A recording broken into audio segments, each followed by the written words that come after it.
বের হতেই বেডে চোখ আটকে গেল তার। আয়না বেডে এলোমেলো হয়ে ঘুমিয়ে আছে। মূলত তার শাড়ি এলোমেলো হয়ে আছে। কিছু মুহূর্তের জন্য ঘোরের মাঝে চলে গেল আদৃশ। ধীর পায়ে বেডের কাছে গিয়ে মিনিট দুইয়ের মতো আয়নাকে গভীরভাবে পর্যবেক্ষণ করলো। তার কাছে মনে হলো মেয়েটা একটা কিউটের ডিপা। ফুলো ফুলো গাল দুটোর জন্য আরও বেশি কিউট লাগছে। একটু ছুঁতে পারলে কেমন হতো। পর মুহূর্তেই নিজের চিন্তাভাবনায় নিজেই বিরক্ত হলো আদৃশ। কী সব ভাবছে সে। দ্রুত ঘুরে বেলকনিতে চলে গেল সে। টাওয়াল মেলে দিয়ে রুমে এসে ভাবতে লাগলো কি করা যায়। তারও তো অনেক ঘুম পেয়েছে, কিন্তু বিছানায় তো আয়না ঘুমিয়ে আছে। আয়নার সাথে সে কি করে ঘুমাবে। কিছুক্ষণ পায়চারি করার পর আদৃশ ঠিক করলো সে আয়নার পাশেই ঘুমাবে। তারই তো বউ হয়, এত চিন্তা করার কিছুই নেই। হাঁসফাঁস করতে করতে আয়নার পাশে কিছুটা দূরত্ব বজায় রেখে শুয়ে পড়ল আদৃশ। তার হাতটা কেন যেন অনেক জোরে জোরে বিট করছে। মনে হচ্ছে চুরি করতে এসেছে। বড্ড বেশি অস্থিরতা কাজ করার মাঝখানেই একটা বালিশ দিয়ে দিল আদৃশ। এছাড়া আর কোনো রাস্তা নেই। ঘুমোতে হলে এভাবেই ঘুমোতে হবে। কিন্তু এই মেয়ে সকালে উঠে কোনো ঝামেলা না করলেই হলো। এসব ভাবতে ভাবতে ঘুমে তলিয়ে গেল আদৃশ। হয়তো এখান থেকেই আয়নার জীবনের নতুন সূচনা। চোখে তেজস্ক্রিয় সূর্যের আলো পড়ায় ঘুম ভাঙল আয়নার। চোখ ডলে উঠতে চাইলে বুঝতে পারল তার পেটের ওপর কিছু একটা রাখা। চোখ মেলে পেটের দিকে তাকাতেই আঁতকে উঠল সে। কারো হাত তার কোমর শক্ত করে জড়িয়ে আছে। হাতের মালিকের দিকে চোখ যেতেই বুঝতে পারল তার গম্ভীর স্বামী তাকে জড়িয়ে ধরে আছে। হয়তো অজান্তেই তার কোমর আঁকড়ে ধরেছে। কিছুক্ষণ পর্যবেক্ষণ করে আয়না একটা জিনিস আবিষ্কার করলো। তা হলো তার বর সুদর্শন হলেও মাত্রাধিক গম্ভীর। এই যে ঘুমিয়ে আছে তাও মুখটা গম্ভীর করে রেখেছে। আয়না মনে মনে ভাবল, লোকটা হাসতে জানে না নাকি?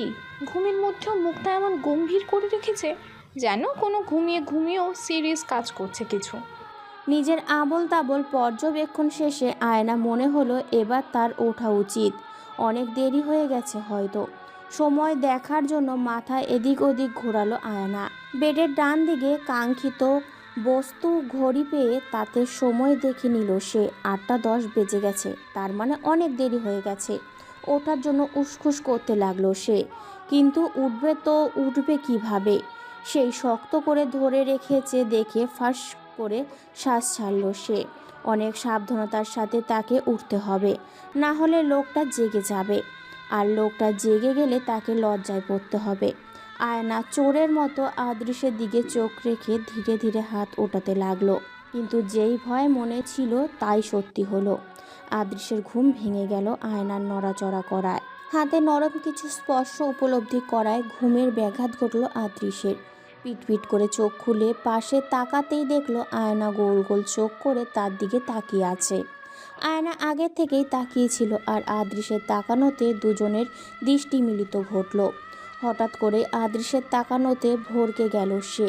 এমন কিছুর জন্য মোটেও প্রস্তুত ছিল না আয়না। সে আদৃশের দিক থেকে নজর সরিয়ে এদিক ওদিক তাকাতে লাগলো। গাল দুটোতে লজ্জার আভা ছড়িয়ে পড়ল। এটা খুব ছোট্ট একটা বিষয়, তারপরও তার কেন যেন লজ্জা লাগছে। বড্ড বেশি লজ্জা লাগছে। আদৃশ আয়নার এমন অদ্ভুত ব্যবহারের কারণ বুঝে উঠতে পারল না প্রথমে। আয়নার লাল আভাযুক্ত ফুলো ফুলো গাল জোড়া অপলোক করতে লাগলো। মনে মনে ভাবতে লাগলো, মেয়েটা এত আদরে কেন? এই লাল আভাযুক্ত ফোলা গালগুলো দেখে ইচ্ছে করছে একটু টেনে আদর করে দিই, কিন্তু এই মেয়েটা লজ্জা পাচ্ছে কেন? পরক্ষণে নিজের হাতের দিকে নজর যেতেই ঘটনা বুঝতে পারল আদৃশ। নিজের হাত আয়নার কোমরে দেখে অপ্রস্তুত হলো সে। দ্রুত হাত সরিয়ে উঠে বসলো। আয়নাও উঠে বসে গেল। হাতে গলায় আর গালের কিছু অংশ চিটমিট করে জ্বলছে। হয়তো গয়না আর শাড়ির ঘষাতেই এমন হয়েছে। আয়না হাতের লাল লাল হওয়ার জায়গাটা দেখছে। আদৃশ উসখুস করছে কিছু বলার জন্য। শেষে আয়নার দিকে না তাকিয়ে এক নিঃশ্বাসে বলল, শোনো, আমি দুঃখিত। আমি আসলে তেমনটা ইচ্ছে করে করিনি। আমি অমন ছেলে না, ঘুমের ঘরে হয়ে গেছে। নিজের কথা শেষ করে আর এক সেকেন্ডও বসলো না আদৃশ। সোজা ওয়াশরুমে গিয়ে ধূপ করে দরজা লাগিয়ে দিল। আয়না এখনো হাঁ করে আদৃশের যাওয়ার দিকে তাকিয়ে আছে। আদৃশের বলা সরি এখনও তার হজম হয়নি।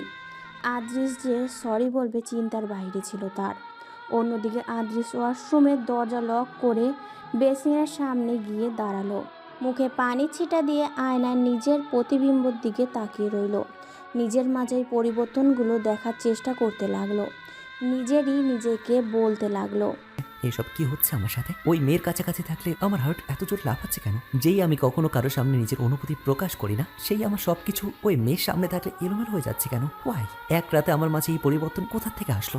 এতটুকুন একটা পুচকি মেয়ের সামনে আমি আত্রিশ কখনোই নত হতে পারি না, কখনোই না। নিজের চুল খামচে ধরে আদ্রিস পুনরায় বিড়বিড় করলো, নিজেকে আর নিজের অনুভূতিকে সামনে রাখতে হবে। এসব প্রেম ভালোবাসা কিছু হয় না, সব ধোকা, সব। আর এসব অল্প বয়সে মেয়েরা অনেক বেশি আবেগপ্রবণ হয়। সেই আবেগে আমি একজন ম্যাচিওর মানুষ গা ভাসতে পারি না। আয়না এখনো আগের জায়গায় বসে আছে, কি করবে বুঝতে পারছে না। গয়নাগুলো সব একে একে খুলে রেখেছে, কিন্তু শাড়ি তা তো চেঞ্জ করা হলো না। পরনের শাড়িটাকে এখন খুব বেশি বিরক্ত লাগছে আয়নার। শরীরটা ম্যাচ ম্যাচ করছে। শাওয়ার নিতে পারলে ভালো লাগতো, কিন্তু তার লাগেজ কাপড় কোথায় আছে জানা নাই তার। তাই বিরক্ত লাগার সত্ত্বেও চুপচাপ বসে আছে। আদ্রিস ফ্রেশ হয়ে এসে দেখলো আয়না ঠোঁট উল্টে নিজের হাত উল্টে পাল্টে দেখছে। প্রথমে এর কারণ না ধরতে পারলেও গলার দিকে চোখ যেতেই একটু অস্থিরতা কাজ করলো আদ্রিসের মনে। গলার দিকটা লাল লাল হয়ে আছে। সে এক পা দু পা করে আয়নার কাছে গিয়ে দাঁড়ালো, জিজ্ঞাসা করলো, হাতে গলায় কি হয়েছে? এসব এমন লাল লাল হয়ে আছে কেন? আয়না হুট করে আদ্রিসের আওয়াজ শুনে একটু ভয় পেলেও নিজেকে সামলে নিল। মিনমিন করে বলল, শাড়ির কাজ আর গহনার ঘষা লেগে এমন হয়েছে। আদ্রিস ফোঁস করে একটা শ্বাস ছাড়ল। বিরক্তিতে কপাল কুঁচকে এলো তার। এখন এই দাগ দেখে মানুষজন উল্টোপাল্টা ভাবলে কি হবে? আয়নার দিকে তাকিয়ে রাগী গলায় বলল, স্টুপিড একটা। এসব জঞ্জাল পরে ঘুমালে তো এমনই হবে, তাই না? এখন বসে আছো কেন স্টুপিড? যাও চেঞ্জ করে আসো। আদ্রিসের বকা খেয়ে আয়না মুখটা কাদো কাদো হয়ে গেল। ঠোঁট উল্টে ভাবতে লাগলো, তার জামাইও বুঝি রিয়া আর তার মার জামাইয়ের মতো হবে? কি হলো, যাও। আয়নার হেলদোল না দেখে হালকা ধমক দিয়ে বলল আদ্রিস। আয়না কেঁপে উঠে কেঁদে ফেললো এবার। কোনো শব্দ হচ্ছে না, শুধু চোখ দিয়ে টপ টপ করে পানি পড়ছে। আয়নার চোখে পানি দেখে আদ্রিস নিজের বুকের মধ্যে কেমন চিনচিন ব্যথা অনুভব করলো। তার এই অল্প বকায় যে আয়না কেঁদে ফেলবে বুঝতে পারেনি সে। আদ্রিস আয়নার দিকে ঝুঁকে বিছানায় দুই পাশে নিজের দুই হাত রাখলো। হঠাৎ আদ্রিসের এত কাছে আসার কারণ বুঝে উঠল না আয়না। ফ্যাল করে তাকিয়ে রইল সে। আদ্রিস আয়না চোখে চোখ রেখে বলল, কি সমস্যা? ফ্রেশ হতে বললাম, তাতে কান্না করছো কেন তুমি? তোমার কি এই জঞ্জাল পরে বসে থাকতে ইচ্ছে করছে? তাহলে বসে থাকো। আয়না নির্মূল স্বরে বলল, আসলে আমার লাগেজ কোথায় আমার জানা নেই। আমি ফ্রেশ হয়ে কী পরবো? এবার কাহিনী বুঝলো আদ্রিস। আয়নার কপালে একটা টোকা মেরে বলল, তুমি আসলেই একটা স্টুপিড। এতক্ষণ বলা যেত না এই কথা। আদ্রিস নিজের ফোন নিয়ে ব্যালকনিতে চলে গেল কাউকে কল করতে। আয়নার কপাল ঘষতে ঘষতে বিড়বিড় করে বলল, বারবার স্টুপিড স্টুপিড করে কেন? এখন তো জানলো কি সমস্যা, তাও হেল্প করলো না। লোকটা একদমই ভালো না। আদ্রিস ফোনে কথা শেষ করে রুমে ঢুকে দেখলো আয়না নাক মুখ কুঁচকে বসে আছে আর বিড়বিড় করে কিছু একটা বলছে। আদ্রিস গেস করলো হয়তো তাকে নিয়েই কিছু বলছে। কিছুক্ষণ পর দরজায় টোকা পড়তেই আদ্রিস গিয়ে দরজাটা খুলে দিল। আয়না দেখলো কালকের গাড়িতে তার পাশে বসা মেয়েটি ভেতরে ঢুকছে। তার হাতে অনেকগুলো প্যাকেট দেখা যাচ্ছে। আদ্রিস মেয়েটাকে উদ্দেশ্য করে বলল, শোন, আমার কিছু কাজ আছে, আমি ছাদে যাচ্ছি। কেউ ডাকলে আমাকে একটু জানিয়ে দিস। আর আমি যাওয়ার পর এই বাচ্চাকে সম্পূর্ণরূপে তৈরি করে তারপর যাবি, না হলে আবার অন্য কোনো ঝামেলা বাদে বসবে। কথা শেষ করে আয়নার দিকে বাঁকা চোখে তাকালো আদ্রিস। আয়না গাল হালকা ফুলিয়ে তার দিকে তাকিয়ে আছে। আয়নার রাগ হচ্ছে, তাকে বাচ্চা কেন বলবে? সে তো এতটাও বাচ্চা না। আদ্রিস আয়নাকে বাচ্চা বলায় হুহা করে হেসে দিল মেয়েটা। অনেক কষ্টে হাসি থামিয়ে বলল, তুমি চিন্তা করো না ভাইও, আমি ভাবিকে সুন্দর মতন তৈরি করে নিচে নিয়ে যাব। আর শোনো, 10টার সময় ব্রেকফাস্ট করবে। কালকে দেরিতে ঘুমানোর কারণে অনেকেই উঠতে পারেনি, তাই আজকে একটু লেট ব্রেকফাস্ট করা হবে। তুমি 10টার সময় টেবিলে চলে এসো, তাহলে হবে। এবারে বের হও, তোমার বউকে রেডি করি। আদ্রিস মাথা নেড়ে সম্মতি জানালো। একবার আয়নার দিকে তাকিয়ে স্টাডি টেবিলের কাছে চলে গেল। অনেকগুলো ফাইল টাইপ কিছু ল্যাপটপ আর ফোন নিয়ে রুম থেকে চলে গেল। আয়না আদৃশের যাওয়ার পানে তাকিয়ে রইল। মেয়েটা গাল টেনে দেওয়াতে ধ্যান ভাঙল তার। মেয়েটা আয়নার গাল টেনে বলল, ভাবি, ভাইও কিন্তু ঠিকই বলেছে, তুমি আসলেই একটা বাচ্চা, একদম কিউট বাচ্চা। আমার তোমাকে দেখে অনেক আদর আদর পাচ্ছে। ওহো, তোমাকে তো আমার পরিচয় দেওয়া হলো না। আমি অনিকা, আদ্রিস আর আহিল ভাইয়ার ছোট বোন। আয়না মনে মনে ভাবল, এই আদৃশটাকে? আহিল ভাইয়া তো মীরা আপুর বর, তাহলে আদৃশকে উনি হয়তো। মনে মনে বার কয়েক আদৃশের নাম আওড়ালো আয়না। এর মধ্যেই আনিকা বলতে লাগলো, আমি অনার্স প্রথম বর্ষে আছি, শীঘ্রই দ্বিতীয় বর্ষে চলে যাব। আমি তো মনে হয় তোমার তুলনায় বড়, অবশ্য বয়সে বড়, সম্পর্ক তুমি আমার বড়। তুমি চাইলে আমাকে নাম ধরেও ডাকতে পারো, যেভাবেই ডাকো না কেন। আমাকে নিজের বান্ধবী মনে করবে, কেমন? আজ থেকে তুমি আমার ফ্রেন্ড, ওকে? আয়ানা আনিকার বন্ধুত্বসুলভ ব্যবহারে খুব খুশি হলো। আনন্দে চোখ ছলছল করে উঠল তার। হালকা হেসে বলল, ওকে, কিন্তু তুমি তো আমাকে ভাবি ভাবি করছো, তাহলে কিভাবে হবে? তুমি আমাকে নাম ধরে ডাকবে। আনিকা বলল, সম্পর্কে তুমি আমার বড় ভাবি হও, তাই তোমাকে ভাবি ডাকতেই হবে, না হলে মা বড় আম্মু রাগ করতে পারে। আচ্ছা, এক কাজ করা যাক, তোমাকে সবার সামনে ভাবি ডাকবো, আর অন্যান্য সময় আয়না ডাকবো। আয়নাও বলল। ওকে। আনিকা আয়নাকে তাড়া দিয়ে বলল, এবার যাও তো, দ্রুত শাওয়ার নিয়ে আসো, তোমাকে রেডি করে দিই। এই যে ব্যাগ নিয়ে যাও, এর মধ্যে প্রয়োজনীয় সব জিনিস আছে, আর শাড়িটা বাইরে থাক, তুমি বাইরে আসলে আমি পরিয়ে দিচ্ছি। আয়না সম্মতি জানিয়ে চলে গেল ফ্রেশ হতে। অনিকা আয়নাকে নিচে নিয়ে এসেছে। ডাইনিং টেবিলের কাছাকাছি আসতেই আয়না দেখল 3 জন মহিলা আর তার আপু মিলে টেবিলে খাবার সাজিয়ে রাখছে। 3 জনের মধ্যে কালকের সেই ভদ্রমহিলাও আছেন। তিনি আয়নাকে দেখা মাত্রই এগিয়ে আসলেন। কাছাকাছি এসে গালে হাত রেখে বললেন, আম্মু, ভালো ঘুম হয়েছে?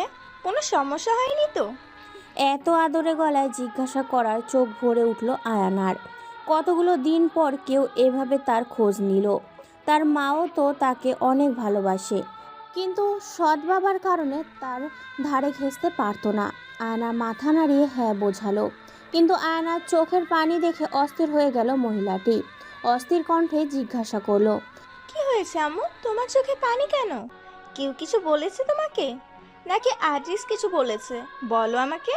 আয়না দ্রুত মাথা নাড়ল, চোখের পানি মুছে বলল, আসলে আন্টি, আপনার ওইভাবে জিজ্ঞেস করায় আম্মুর কথা মনে পড়ে গেল, তাই চোখে পানি চলে এসেছে। ভদ্রমহিলাটি আলতো হেসে আয়নার মাথায় হাত বুলিয়ে বলল, রিসেপশন শেষে তোমাদের বাড়িতে যাব তো, মন খারাপ করার কি আছে? আর আম্মা জান, আমিও কিন্তু তোমার আরেকটা আম্মু, তাই আদ্রিস যেভাবে আম্মু বলে ডাকে সেভাবেই আম্মু আর তুমি করে বলবে, না হলে কিন্তু আমি রাগ করব। আয়না একের পর এক অবাক হচ্ছে। এই বাড়ির সবাই কি এতটাই ভালো? এত জলদি তাকে এতটা আপন করে নিয়েছে? এর মধ্যে আর এক মহিলা এগিয়ে এসে বলল, এই যে এই যে আমিও কিন্তু আরেকটা মা তোমার, আমাকে ছোট মা বলবে, ঠিক আছে তো? এদের অমায়িক ব্যবহারে মুক্ত হলো আয়ানা। মুখ দিয়ে কোনো কথা আসলো না, শুধু মাথা নাড়িয়ে সায় জানালো আর চোখে একবার মীরার দিকে তাকালো। মীরার ঠোঁটেও হাসি লেগে আছে দেখে স্বস্তির নিঃশ্বাস ছাড়ল আয়ানা। তার মানে তার মীরা আপু রাগ করে নেই তার ওপর। এই যে পিচ্ছু সোনা, আমি কিন্তু তোমার বড় ভাইয়া, বুঝলে? পেছন থেকে কারো কথায় তার দিকে তাকালো আয়ানা। আহিলকে চিনতে তার অসুবিধা হলো না। আহিল পুনরায় বলল, আমাকে ভাইও বলবে। এমনিতে আমার একটা পেতনি বোন আছে, কিন্তু তুমি আমার ভালো বোন হবে। আর কোনো কিছু দরকার হলে ভাইউকে বলবে, বুঝছো? আয়না আলতো হেসে মাথা নাড়ালো। আনিকা মুখ ফুলিয়ে রাগী চোখে তাকালো আহিলের দিকে। আহিলের হাতে জোরে একটা চিমটি দিতেই লাফিয়ে উঠল সে। বলল, আরে তুই তো আমার সোনা বোন, লক্ষ্মী বোন। মারিস না প্লিজ, সবার সামনে আমার ইজ্জত মেরে দিল এই মেয়ে। হ্যাঁ। আহিলের কথায় সবাই হেসে দিল। সবাই এত ভালো দেখে মনে মনে ভীষণ শান্তি অনুভব করলো আয়ানা। ঠিক 10টা বাজার 5 মিনিট আগেই টেবিলে হাজির হলো আদৃশ। আহিল আর আহিলের বাবা বসেই ছিল। আদৃশ বসতে তার পেটে একটা খোঁচা দিল আহিল। ফিসফিস করে বলল, কি ব্রো, বাসরাত কেমন কাটলো? হুম। আদ্রিস কটমট চাহনি দিতেই ভদ্র ছেলের মতো সোজা হয়ে বসে গেল আহিল। একে একে সবাই টেবিলে এসে বসছে। সবার শেষে রান্নাঘর থেকে একত্রে বের হলো আয়না আর আদ্রিসের আম্মু অনু। দুজনের মধ্যে অনেক ভাব হয়েছে দেখেই বোঝা যাচ্ছে। অনু আয়নাকে কিছু একটা বলছে আর আয়না মিটমিট করে হাসছে।